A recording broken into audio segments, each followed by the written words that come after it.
Hi, this is Elise McMahon for Expert Village, and in this video series we're talking about how to travel with your dog. If you'd like to find out more about my services, you can visit my website at canineheadstart.com. So, we're talking a little bit about first aid kits.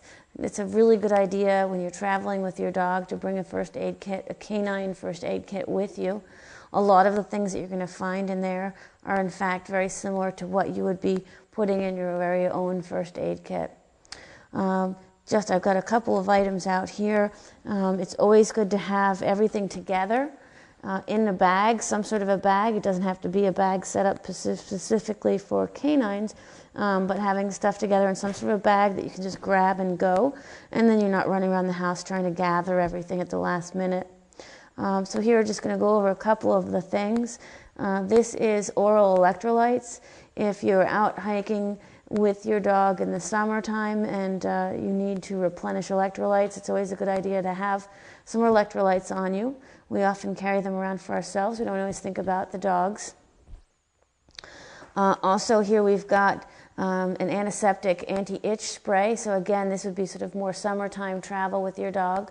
But if you get your dog to a place that there's a lot of biting bugs or the dog is stressed and he's chewing on himself, this is always a good thing to have, so an anti-itch spray. If your dog cuts or injures himself, a couple of things you're going to want to have on hand. This is iodine. This is a betadine skin cleaner. And you also will want to have some pads and tape if your dog cuts himself. A really good handy thing to use with dogs is vet wrap. It's called vet wrap, and this is actually a self-adhesive tape. So you unpeel it, there's no glue here at all, you unheal it, and then when you're wrapping it back around, it just stays. So this is a really good thing to have on hand, as well as the gauze pads.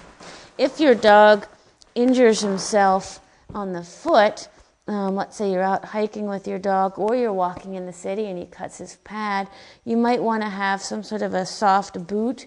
You can wrap the foot up, and to make sure the dog doesn't take the foot wrapping off, you can put the pad, the foot, in a boot. You're going to want to make sure you've got a boot that fits your dog's foot. Tweezers, always a good thing to have on hand. If your dog is in a place and for some reason their ears get irritated, having an ear cleanser, cotton, and an ear ointment on hand, it should always be in your first aid kit.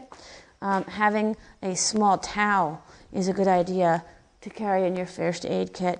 And then also obviously a thermometer. You want to have a thermometer with you in your first aid kit.